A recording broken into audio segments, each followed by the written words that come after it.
So you might have been asking yourself the question how to choose a learning theory for your own instructional design.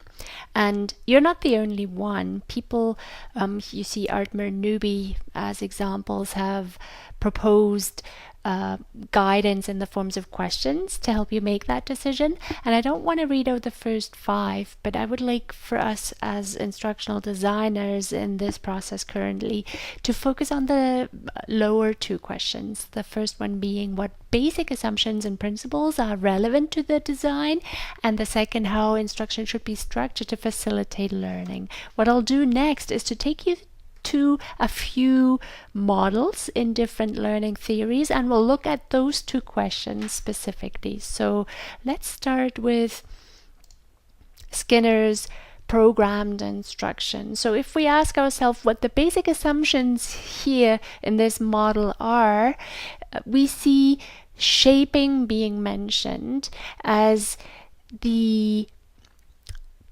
process in which students try to get as close as possible to the desired outcomes. And chaining, the second underlying principle, is what Skinner says here, the acquisition of complex behaviors as the result of the process. So how will this then be implemented in the structure of the learning? We see a few items listed here on the left, and key really is to start out from the goals, because those will then define what the shaping and the chaining should look like.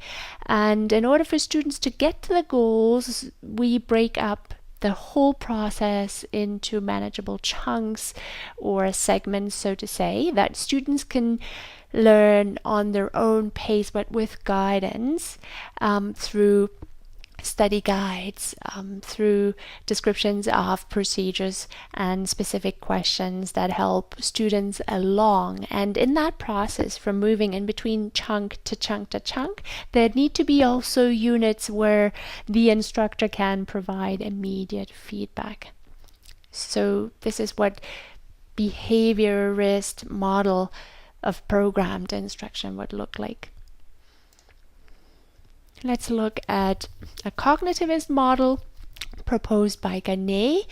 Gagne was one of the first instructional theorists. He published a book, Conditions of Learning, and what he saw as underlying principles for the instruction were first, again, also a goal orientation and the understanding of the whole process as a closed loop, where through reiteration, through trial and error and revision, finally learners could get there.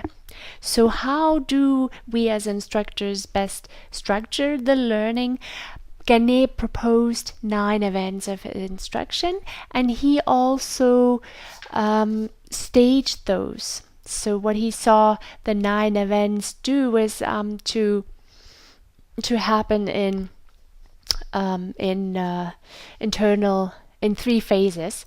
So the 3 phases of the 9 events are described first as the first stage, the preparation for learning, into which the first 3 listed here would fall. And the second stage then in that whole event list of instruction is the acquisition and performance stage. And into that category fall the following 3, starting from 4 till 6. And then the last stage was the transfer of learning.